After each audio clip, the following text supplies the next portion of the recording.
Chapter 4. The Overseer's Interest Hangar Bay 4 was not a place for grunt labor or planetary landers. It was a vault for precision instruments. The air was cooler, filtered clean of exhaust fumes, and carried a faint, sterile tang of ozone and energized alloy. Sleek, angular intercept ships and armored personnel shuttles rested in neat rows, their hulls gleaming under the bright overhead lumens. This was the garage of a surgical strike force, not a sledgehammer battalion. Erlen stood just inside the bay entrance, feeling the stark upgrade in his surroundings.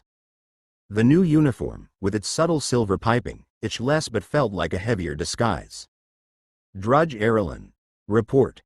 The voice was clipped, devoid of Vorus's gravelly aggression or Corvus's calculated calm. It was the sound of pure data.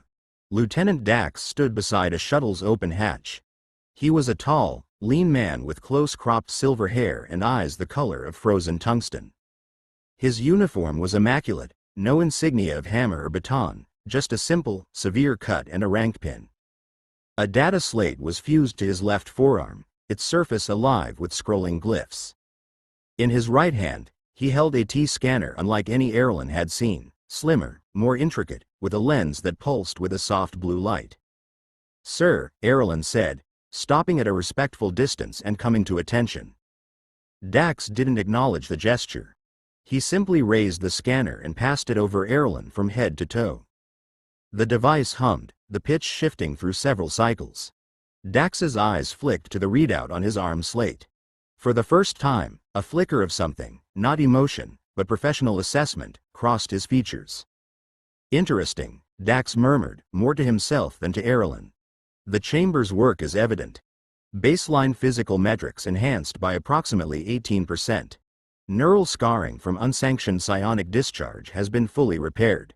And the recalibration has integrated the damper at a somatic level." He looked up, his tungsten eyes locking onto Erlen's. "Your threat level has been recalibrated to reflect your optimized state and logged combat data." He turned the slate so Erlen could see. AIRELLEN, G. Designation. Specialized Asset, Tier 1, Current TTL, 654 Signature. KTT, Primary, CTT. Latent, Stabilized. Assessment. Post-recalibration. Performance envelope expanded. 654. The number hung in the air between them. It wasn't a hard-won, adrenaline-spiked peak. It was a cold, stable, official reading. He had jumped nearly 260 points by being processed in a tube of green liquid.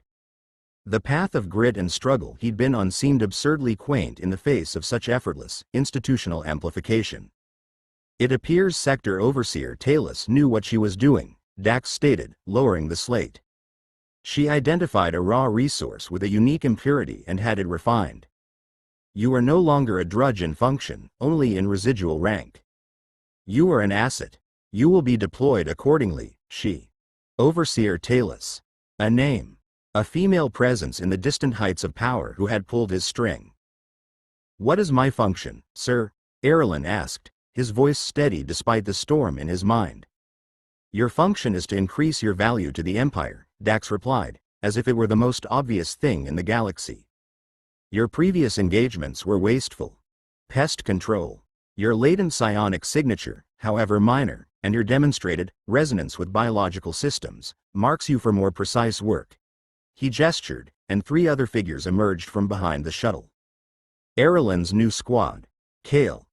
A mountain of a man, his armor bulging with augmented musculature. He held a heavy, rotary plasma cannon as if it were a pistol. His face was a neutral mask, but his T-scanner profile, visible on Dax's slate, showed a steady KTT, 710. Pure, brute force. Silas. Wiry and sharp-eyed, with a band of optic lenses over one eye. His hands were sheathed in tool-laden gauntlets, and a humming power pack was strapped to his back. An artisan conscript, but of a much higher grade than Crix. TTL. 580, mixed profile. Lyra. Tall, silent, and watchful. She wore no obvious armor, only a form-fitting black bodysuit. She carried no visible weapon. Her scanner profile was the most unusual, TTL 590, signature. CTT, focused. A mystic, or what the Empire had made of one. You will work with this unit, Dax said. Our mandate comes directly from Overseer Talus's office. We acquire high-value, non-standard resources and neutralize threats to her sector's profit margins. Our next target is a rogue mystic, former Imperial conscript, who has seized control of a geothermal refinery on Viridian Prime.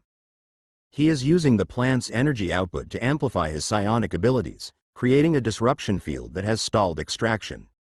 Standard military responses have failed. Their machinery fails. Their soldiers turn on each other under psychic suggestion. He is a malfunction. We are the repair team. He looked at Erlen. Your role is twofold. First, your biological resonance may allow you to sense the contours of his energy field where standard scanners fail. Second, you are an experiment. Overseer Talus wishes to see if a stabilized asset with latent psionic capability can develop a resistance to such fields. You will be our probe. It was not a mission for glory or bonus credits. It was a live fire test. He was a specialized tool, being used to poke a hostile, more powerful version of what he might become. We depart in 1 hour. Silas will provide you with a field kit appropriate to your new designation. Dismissed. As Dax turned away, Erlen was left with the 3 imposing figures of his new squad. Kale looked him over with a slow, appraising gaze that felt like a physical weight. Silas offered a thin, technical smile that didn't reach his eyes. Lyra merely watched him, her expression unreadable, her own psionic signature a quiet, controlled hum next to the volatile spark of his own. He had a new number. 654. He had a new master, a distant overseer who saw him as an investment. He had a new squad, a team of elite specialists where he was the unstable, experimental component. The climb was over. He had been lifted to a precipice. Now he had to prove he wouldn't fall, or be pushed. The farmer's son was gone, healed away in a vat of green fluid. What remained was the Empire's acid, stepping onto a far more dangerous stage. The field kit Silas provided was a study in stark contrast to his PPRAC gear. Gone was the clunky, ill-fitting armor. In its place was a form-fitting black bodysuit of adaptive polymer, lightweight yet rated to disperse energy weapon impacts. The blaster carbine he was issued was a matte black, Whisper model, with near-silent cycling and a recoil so minimal it felt like an extension of his arm.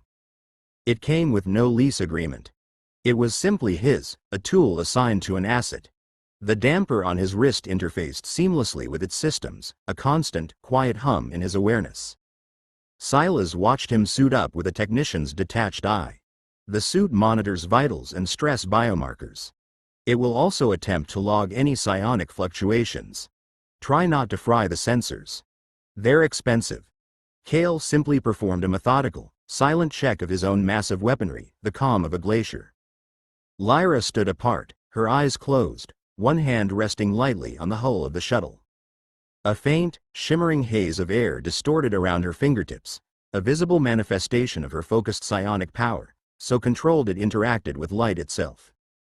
Erlen's own latent energy prickled in response, a faint echo in his veins that the damper instantly smoothed to a nullity. There was no briefing room, no holoprojector. Dax gathered them at the shuttle ramp, his voice low and precise.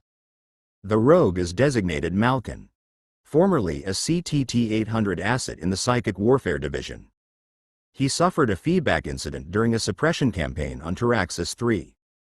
Neural patterns were deemed unstable. He was scheduled for decommissioning. He escaped, killed his handlers, and has been operating as a pirate for 6 cycles. His seizure of the Viridian Prime refinery is his most audacious move. He is not seeking profit. He is seeking a power source. Dax's tungsten eyes scanned them. Our objective is not to level the facility. Its output is worth 2 million credits per cycle. Our objective is the surgical removal of the malfunction. Malkin's field induces confusion, paranoia, and technical failure. Standard comms will be useless past the perimeter. You will operate on preset signal protocols. Kale, you are brute force suppression. If it's a wall, break it. Silas, you will navigate and counter the technical failures. Lyra, You will shield the team's minds and counter his direct assaults. Finally, he looked at Erlen. You are detection and adaptation. Your suit will attempt to map the field's structure. You will report its pressure points. And you will experience it. Your reactions will be data. That data is the objective, second only to Malkin's termination. Understood? Erlen felt a cold knot tighten in his stomach. He was not just a probe. He was a canary in a coal mine, one that would be meticulously observed as it choked. Understood, sir. Board. We drop in 30. The shuttle interior was silent but for the hum of systems. Kale took up 2 seats, a monument of impending violence. Silas tapped endlessly at a wrist-mounted holo display, running diagnostics.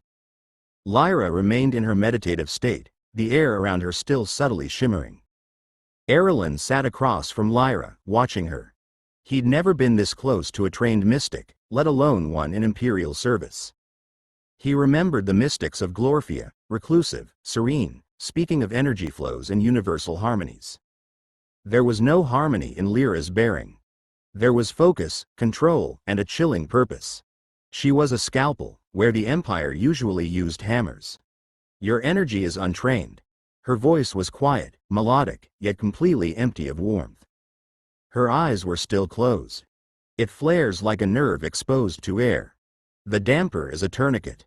It will not teach you to heal. Erlen startled. Can you sense it? Even with the damper? All dampers do is lower the volume to others. The scream is still happening inside your skull. I can see its shape. She opened her eyes. They were a startling violet, depthless. Malkin will see it too. It will be a beacon to him. A raw, painful, delicious thing. Can you teach me to quiet it? The question was out before he could stop it. Lyra studied him for a long moment.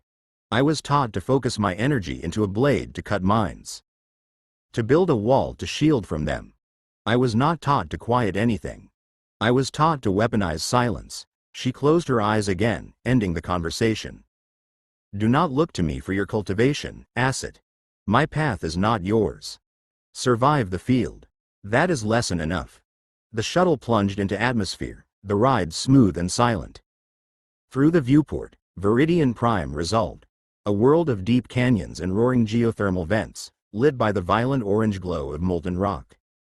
The refinery was a complex of gleaming pipes and platforms built directly over the largest vent, now shrouded in a visible, wavering distortion, like a heat haze that pulsed with a malevolent indigo light. Malkin's field. As they neared, Erlen's suit sensors came alive. Data streamed across his HUD, energy density spikes, psychic resonance frequencies. But more than that, he felt it. A pressure, not on his body, but on his mind. A whisper at the edge of hearing, a sense of being watched from inside his own head.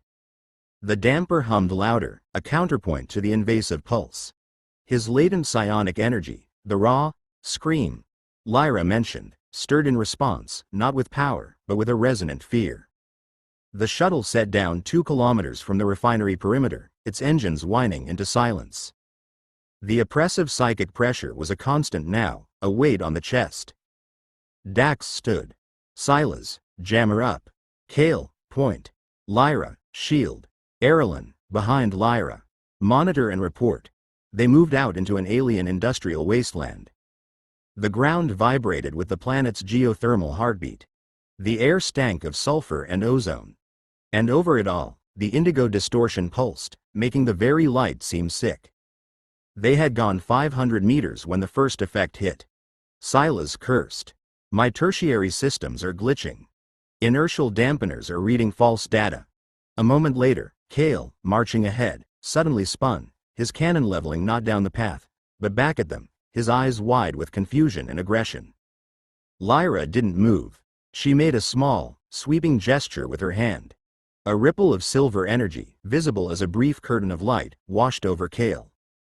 He blinked, shook his head like a bull, lowered his cannon, and grunted, apologies. Saw hostiles. Shield is holding, Lyra reported, her voice strained. The field attacks the weakest point. It will be the acid next. Erlen's HUD was a storm of conflicting bio readings. His own heart rate spiked. The whispers grew louder, coalescing into words in his mind. Fool. Tool. They will discard you. You are nothing but an experiment. He felt a surge of panic, of existential dread. The damper spiked its output, a painful jolt that cleared the immediate fear but felt like a neural slap. Report. Acid. Dax's voice was cool in his ear, a lifeline of pure data. The field. It's emotional. It finds fear and amplifies it, Erlen gasped out, reading the suit's crude mapping. There's a pattern. The pulses are strongest along the main power conduits. He's using the refinery's energy flow as a carrier wave. Confirmed, Silas said, his voice tight. Makes sense. The field's epicenter should be the central control nexus. Adjust course, Dax ordered. Erlen, continue monitoring your physiological and psychic response. Lyra, can you trace the carrier wave to its source? Attempting, Lyra murmured, her violet eyes now glowing faintly. The signal is powerful. It is also angry, painful. It will resist. As they moved forward, following the terrifying roadmap of Malkin's amplified anguish, Erlen realized the true nature of the test. He wasn't just mapping a field. He was a diagnostic tool for a disease of the spirit, and every step deeper was an infection. He had to survive not just a rogue mystic, but the terrifying reflection of what happened when the Empire's assets broke under the very pressure they were built to withstand. The deeper they pressed into the refinery's metallic bowels, the more the psychic field ceased to be an external phenomenon and became the very air they breathed. The whispers in Erlen's mind sharpened, now layered with images. The scorched earth of Cradle 12, the guttering life force of the minnows, Vorus's sneering face morphing into Dax's cold gaze. It was a feedback loop of his own guilt and ambition, curated and amplified. His damper was a furnace against his wrist, working constantly to nullify the invasive signals. Sweat dripped down his temples inside his helmet. The suit's biometric warnings flickered amber at the edges of his HUD, elevated stress hormones, neural hyperactivity. Lyra walked ahead of him, a bastion of unnatural calm. Where the field warped the light around them, a nauseating indigo swirl, she maintained a subtle silver nimbus, a protective bubble that extended just far enough to envelop the team. But Erlen could see the strain. Fine tremors ran through her outstretched hands, and the shimmer around her flickered each time a particularly violent wave of psychic noise crashed against it. He's found our frequency, Lyra reported, her melodic voice now taut with effort. He is adapting. The field is no longer just ambient suggestion. It is seeking specific memories. Weaknesses. As if to prove her point, Kale suddenly roared, not in confusion this time, but in raw, agonized grief. He stumbled, bracing himself against a pipe, his massive frame shaking. The hive. The burning hive. He choked out, his voice that of a lost child, not a warrior. Lyra swept her hand toward him, her silver energy flaring brighter, and Kale snapped back with a gasp, his face a mask of bewildered fury. He's attacking us personally now, Dax observed, his tone still clinical. He looked at his arm slate. Erlen, your readings are spiking. Report your experience. Erlen tried to speak, but the words caught. The whispers had coalesced into a single, clear, taunting voice that sounded like his own, but laced with Malkin's borrowed resonance. You think your new number matters? 654. A stamp on a crate. They polished the crate. They didn't change what's inside. You're still the little farmer, hands covered in dirt, looking up at stars you can never touch. And when you break, they will compost you. The suit's logs would show a spike in respiration and cortisol. They wouldn't show the crushing weight of the truth in the words. It's personal, Erlen forced out. It's using our memories, our regrets. The field's intensity is directly tied to the main energy conduit. He pointed a trembling hand toward a massive, heavily shielded pipe that ran along the catwalk ahead, throbbing with a palpable, angry power. He's in there. The control nexus is at the heart of that flow. Affirmative, Silas said, his voice cracking with static. Scanners concur. The pipe is a psychic lance. He's not just hiding in the nexus, he's fused with it. To get to him, we have to walk right up the barrel of his gun. Dax didn't hesitate. New formation. Kale, Silas, breach the conduit shielding at Junction 9. Create a diversion in the energy flow. Lyra, you must hold the shield at that breach point. It will be the focus of his counterattack. Erlen, with me. We will use the disturbance to approach the Nexus. It was a brutal, simple plan. Poke the beast, and while it snaps at the spear, go for its heart. Kale moved forward with a grim purpose, his grief buried under a deeper, more familiar rage. He planted a shaped plasma charge on the conduit's shielding. Silas worked frantically at a terminal, trying to create a safe-ish pressure vent. Ready on your mark. Lyra positioned herself between them and the vast, indigo-wreathed pipe, planting her feet. She took a deep, centering breath, and her silver nimbus expanded, solidifying into a wall of shimmering, intricate light, a visible testament to her brutal, weaponized focus. Mark. The explosion was not loud, but deep and resonant, a thump that vibrated through the metal deck. A jet of blinding white plasma and distorted psychic energy screamed from the breach. Instantly, the amorphous field coalesced. The whispering, probing pressure vanished, replaced by a single, focused wave of pure, hateful will that crashed into Lyra's shield. She gasped, a sound of sheer physical pain. The silver wall bowed inward, cracks of indigo light spider webbing across its surface. She held, but her entire body was rigid with strain, blood trickling from her nose. Go, Dax commanded.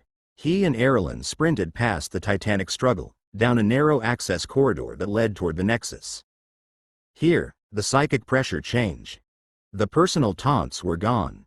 This was Malkin's inner sanctum, and the energy was a roiling torrent of madness and pain, the raw, unfiltered aftermath of the feedback incident, the scheduled decommissioning, the fugitive's rage. It was a museum of a broken mind. Erlen's damper screamed a thermal warning and then failed with a sharp ping. The neural tourniquet vanished. The full force of Malkin's psyche hit him like a physical blow. He saw flashes not his own, a sterile lab, restraints, the cold eyes of Imperial technicians, a sensation of being peeled open mentally, the terrifying unraveling of one's own sanity. It was the refinement process gone horrifically wrong. He stumbled, retching inside his helmet. Acid. Maintain function. Dax barked, barely glancing back. But Erlen wasn't just feeling the madness. His own raw, screaming psionic energy, suddenly unleashed from the damper, was doing something else. It wasn't fighting the field. It was resonating with it, not with the rage, but with the deep, foundational pain beneath, the pain of being turned into a tool, of being twisted from one's purpose. It was a farmer understanding the blight on a fundamental level. He didn't gain control. He gained comprehension. He's not just angry, Erlen rasped, pushing forward, each step a battle against the psychic storm. He's in pain. The feedback. It didn't just break his power. It broke his self. He's trying to use the refinery's power to put himself back together, but he only knows how to break things. Dax didn't care about diagnosis. They reached a final, fortified blast door. The control nexus. The source of the field was on the other side. Can you disrupt it? Even for a moment? A true disruption, not a damper. Erlen looked at his hands. The cyan energy crackled around his fingertips, not with destructive intent, but in sympathetic, agonized vibration with the field. He understood the flaw, the crack in Malkin's psyche, because he felt a smaller version of the same crack in his own. He wasn't a weapon. He was a mirror. I can show him the crack, Erlen said, the idea forming from instinct, not training. I can reflect the break back at him. Do it, Dax ordered, priming a heavy, anti-personnel sonic discharger. On my mark. You disrupt. I terminate. Erlen closed his eyes. He didn't reach for power. He stopped fighting the resonance. He let his own unstable, painful, untrained energy, the scream of the acid, rise to the surface.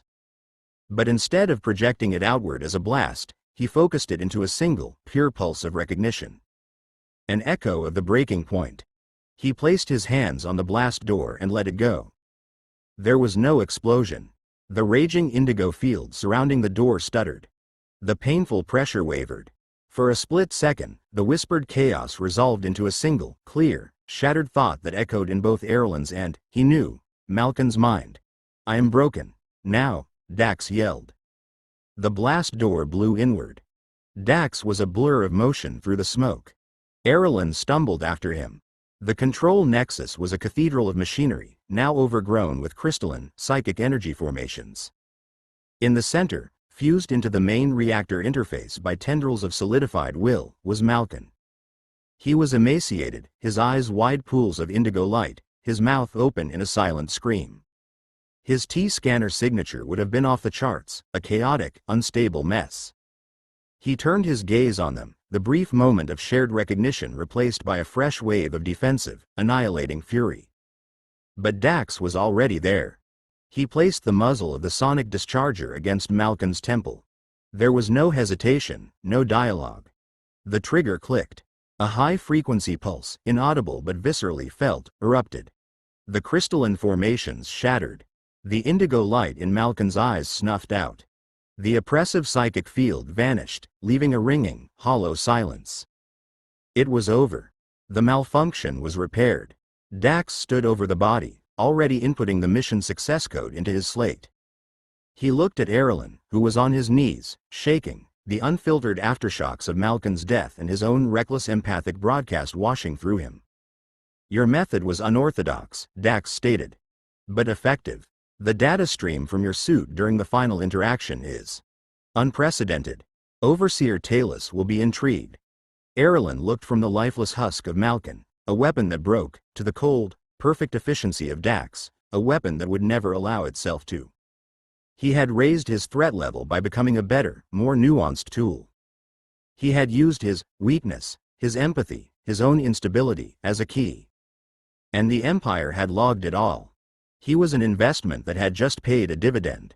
And as the tremors finally began to subside, replaced by a deeper, more permanent chill, Erlen understood the true cost of the Overseer's interest. She wasn't just refining a weapon.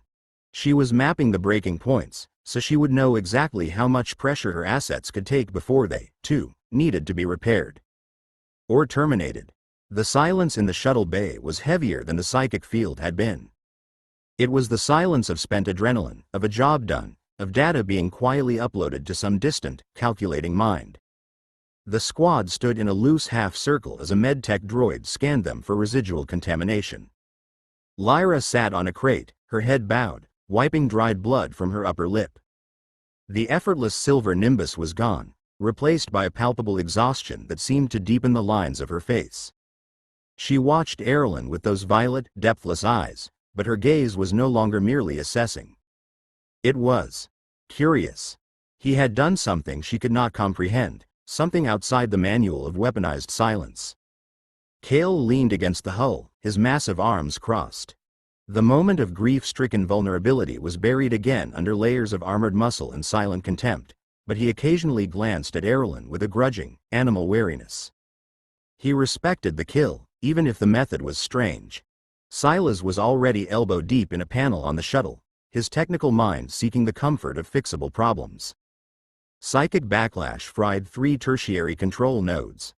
Interesting harmonic patterns in the corrosion. "Sir," he said, turning to Dax, the asset's energy signature at the moment of disruption left a unique residue. "It's empathetic, like a psychic fingerprint soaked in the subject's own pain. I've never seen anything like it in Imperial files." Dax reviewed the data on his slate, his tungsten eyes flicking across the streams of biometric and energetic information. Noted. The Overseer's hypothesis is confirmed. Latent psionic sensitivity, when forced into adaptation under stress, can develop non-standard countermeasures. He looked at Erlen. "You did not attack the field. You interfaced with it. A form of empathetic hacking." Erlen said nothing. His hands still trembled. The damper was back online, but it felt different, a cage he was now acutely aware of. The ghost of Malkin's shattered self clung to him, a cold, oily stain on his spirit. He had understood the broken tool because he feared becoming one. Was it effective? Dax asked, though it wasn't truly a question. "It was," Erlen replied, his voice hoarse. "It was a vulnerability," Lyra said quietly, speaking for the first time since the Nexus. All eyes turned to her. He opened his own mind to the madness to find its shape. It was a gambit. If his own sanity had been a fraction less resilient, or his will a fraction weaker, he would have unraveled alongside the target. He would be a second malfunction for you to terminate, Lieutenant. Dax considered this a calculated risk. His resilience is now a quantified variable. The data from this mission increases his predictive value. He turned back to his slate. The Overseer is pleased. Your stipend has been increased to that of a provisional Iron Enforcer. Your credit account has been credited with a performance bonus of 1,500 credits. Your access to the training pit and armory is upgraded to Enforcer grade. The rewards were deposited with a soft chime in Erlen's mind. Credits: 1,840. Status: Provisional Enforcer. It was everything he had originally wanted when he left Glorfia. It felt like ash. However, Dax continued, his voice lowering a degree, the nature of your effectiveness necessitates new parameters. Your unique methodology makes you a strategic asset, but also an unstable variable. Therefore, your damper will be upgraded to a Model 12 regulator.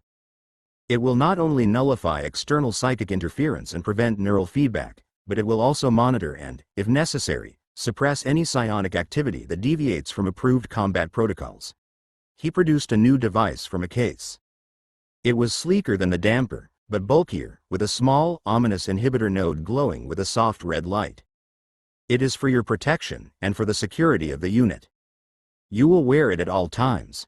Erlen felt a cold spike of fear that had nothing to do with psychic residue.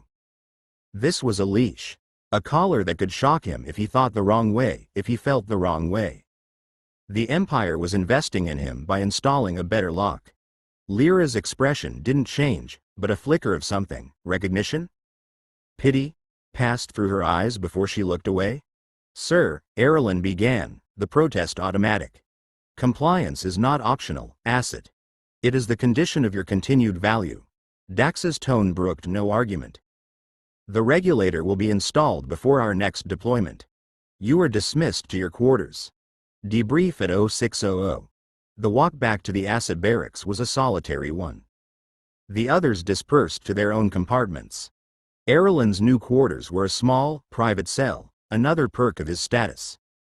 It was a blank, gray box, but it had a door that locked from the inside. He sat on the bunk, staring at the new regulator on the small desk. Its red node seemed to watch him. He thought of Malkin, fused to the machine, trying to use raw power to reassemble a shattered mind. He thought of the Overseer, Talus, sitting in some distant command citadel, reviewing the data of his breaking point. He thought of the gentle, harmonic pulse of his clan's fields, the opposite of everything he had just done. With a slow, deliberate breath, he closed his eyes. He tried to find the ember, the quiet, nurturing warmth beneath the storm of new power and fresh trauma. For a long moment, there was nothing but the memory of indigo static and the phantom scent of ozone. But then, deep within, he felt it. Not the screaming, untamed energy the Empire wanted to weaponize, nor the blissful quiet of total peace. It was something new. A small, steady, resilient glow. It had been tempered in the furnace of Malkin's madness. It had listened to the breaking, and had not broken. He could not raise his hands and create a shield or fire a bolt.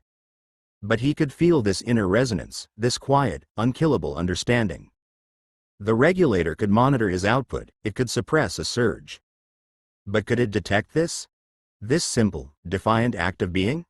Of remembering he was more than an asset? A new resolve hardened within him, colder and sharper than any ambition he'd carried from Glorfia. He would play the Empire's game. He would wear their regulator. He would be their sharp, strange tool. He would climb their ladder of measured threats. But he would also tend this inner fire.